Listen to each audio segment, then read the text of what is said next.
কোথায়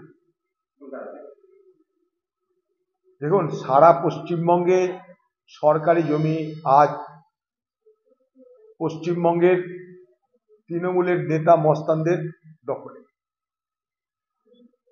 পশ্চিমবঙ্গের তৃণমূল দলের যারা নেতা মস্তান তোলাবাজ, তাদের চাকরি নেই, বাকরি নেই, এ রাজ্যে তাদের রুটি রুজির কোনো ব্যবস্থা নেই। তাই দিদি খোলা হাতে ছেড়ে দিচ্ছে, যা কিছু আছে লুট করে খাও।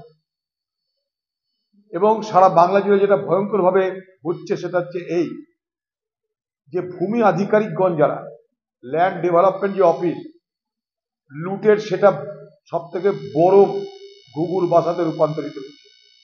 আপনার জমি রাতারাতি সেখানটাই চরিত্র বদল করে স্বল্প দামের জমি বেশি দামি হয়ে যাচ্ছে।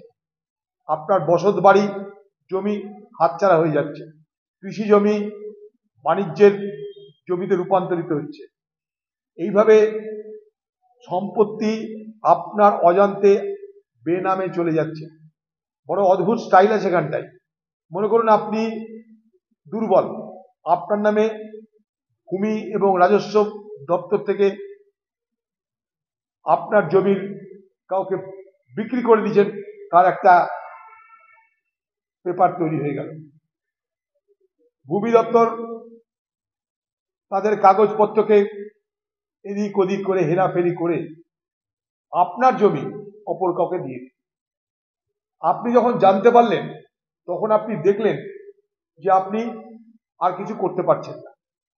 সেই সময় সেই জমিটাকে আবার সাদা করার জন্য সেই সমস্ত অপরাধী যারা ভূমি মাফিয়া, তারা আপনার কাছে প্রস্তাব দেবে, জমিটা আপনি ফেরত পাবেন না, একটা দরদাম করে নিন, বেকার ঝামেলা করে লাভ নেই, আপনিও থাকবেন আমিও থাকবো।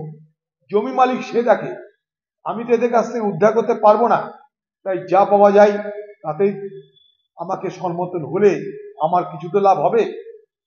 ফলে এইভাবে বাধ্য করা হচ্ছে দুর্বল মানুষকে, কৃষককে, গরিব মানুষকে এবং বৃদ্ধ বৃদ্ধাদেরকে খুব পরিকল্পিতভাবে ভূমি দপ্তর, পশ্চিমবঙ্গের প্রত্যেকটা জেলার যে ভূমি এবং রাজস্ব দপ্তর, আমি বলতে চাই এগুলো হচ্ছে দুর্নীতির একদম আতুর ঘর।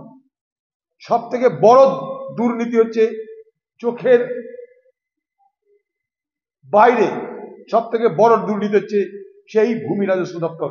ওইখান থেকেই আপনার সবকিছু পরিবর্তন হয়ে যাচ্ছে। জমির চরিত্র, জমির মালিকানা সবকিছু পরিবর্তন হয়ে যাচ্ছে, জমির দাম সবকিছু পরিবর্তন হয়েছে ঠিক ওই জায়গাটা থেকে।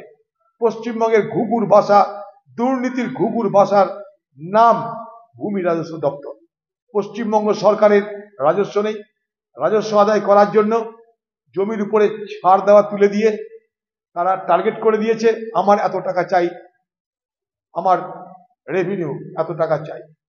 মদ, জমি, এইগুলো হচ্ছে পশ্চিমবঙ্গের তৃণমূল সরকারের সব থেকে লোভনীয় এলাকা। পশ্চিমবঙ্গের শিল্প নেই, রুটি নেই, রুজি নেই, তৃণমূলের মস্তানরা খাবে কি? দিদি খুলে দিয়েছে দরজা।